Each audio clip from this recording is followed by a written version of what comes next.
What's up, guys? Coach Vassar here. Thank you for joining me with OTF Audio Daily Beats. As always, if you're new, thank you for tuning in. Appreciate you taking the time to listen to me talk about these workouts. If you find value in them, information is in the description to support me. My dog found a squeaky toy. Awesome. Anyways, Saturday, January 11th. This is going to repeat on Tuesday, January 28th. I got tagged by my little guy. He decided to scratch me, and so I bled a little bit. So that's what that guy is. Anyways, this is a endurance day on the treads, power on the rower, strength on the weight floor. It's also a opportunity for members to test a couple strategies for the 1 mile benchmark that they'll see at the start of the transformation challenge. Of course, when we repeat this workout later in the month, different intention, of course, but kind of test that out. So it's about the key concepts here. So we're going to see perfect opportunity to explore the 3 different pacing strategies for the treadmill. If you're gearing up for the 1 mile benchmark, this practice will help you look into the approach that you want to use on race day. For the rower, you're gonna have a 200-meter all-out row every time you hit the rower. Can you keep your all-out intensity each time? And then on the floor, we're gonna have 2 blocks.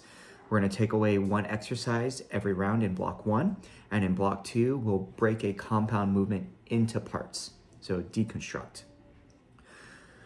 So when it comes to the treadmills, we're gonna see 3 blocks, 6.5 minutes each with a 90-second walk recovery.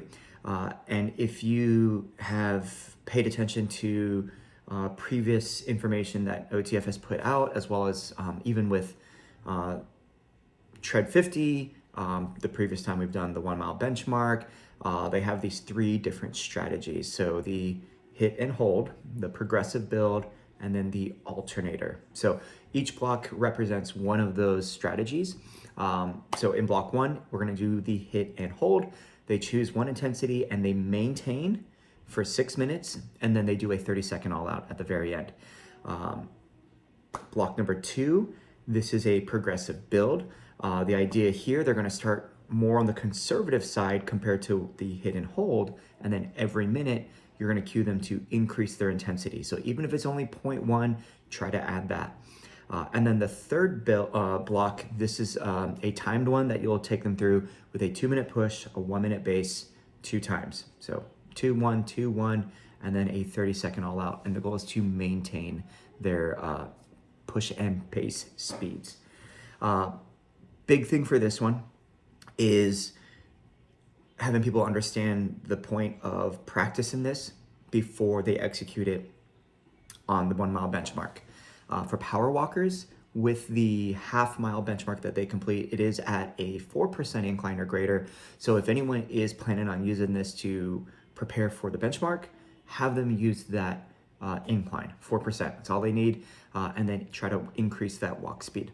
Joggers and runners, for that hit and hold, this might be an opportunity for them to pick like a moderate to aggressive push that they might be able to maintain for 6 minutes. And then for the progressive build, they might start more on the conservative end and then work their way up. When it comes to the alternator, we want to think about like a mid-range push that they can maintain because they only have 1 minute of active recovery before they go again.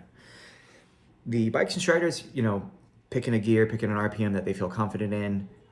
And then for the hit and hold, they want to maintain wattage. For the progressive build, it'll be more about that increase of watts over time. So that might be an increase to their RPMs or gradually add some more gear.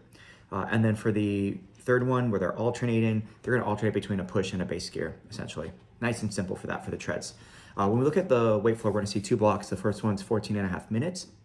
In total, there's going to be 4 exercises, dumbbell strap, and then they're going to complete a 200-meter all-out row.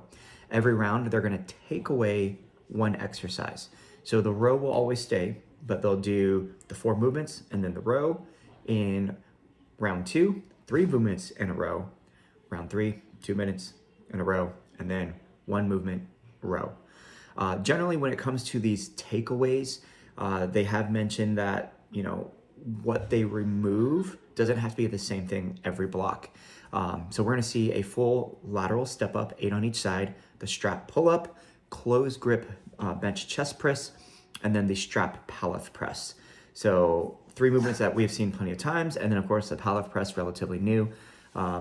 Maybe that first round, they remove the chest press, do everything else.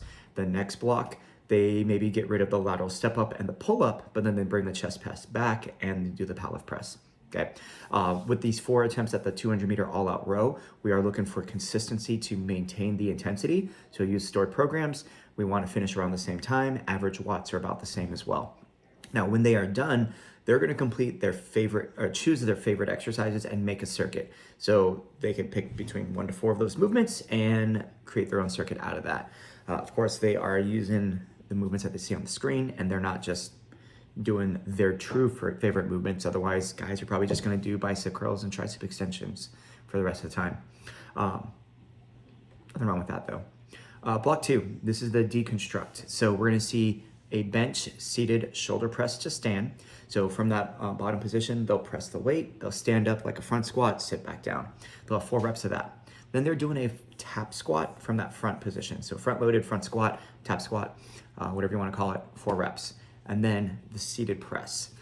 They'll rest, and then they go into a body weight bench seated knee tuck. Now, as far as weight selection for this one, essentially we're looking for a upper body weight choice because they are going to hold the weights there the entire time if they truly do it back to back to back without swapping out the weights.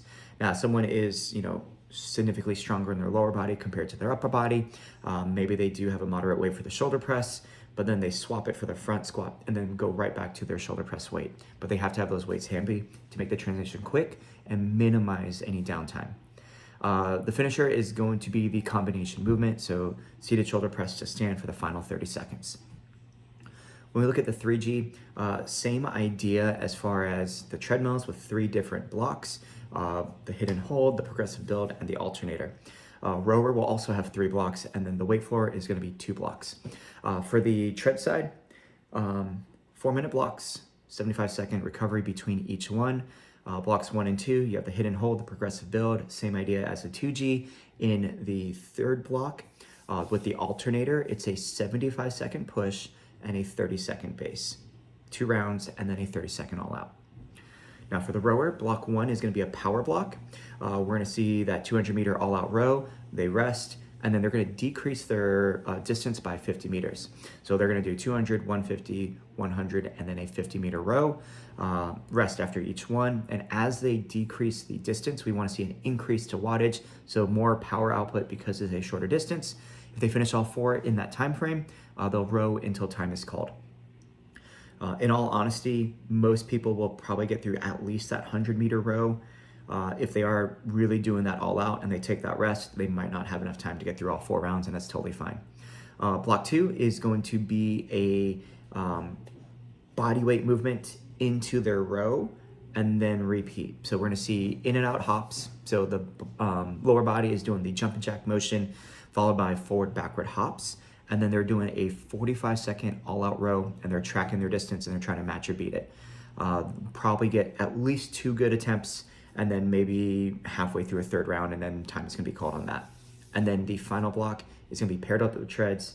They're doing a 75-second push row, 30-second base row twice, and then that 30-second all-out. A good setup for this one is having members, adjust their stroke rate maybe, or the leg drive. So with a push row, they might have a higher stroke rate, 26 to 28. That base row, they might take it down to like 24 to 26, something like that. So they could see that change in intensity from the change of their speed going front to back. That's just one way to coach it. That's probably what I'll do, coaching it that way.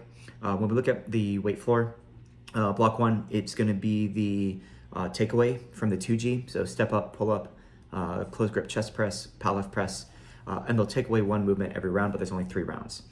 So the second or the last round, they'll have 2 movements to do there. And then they'll pick their favorite exercises to do as a circuit.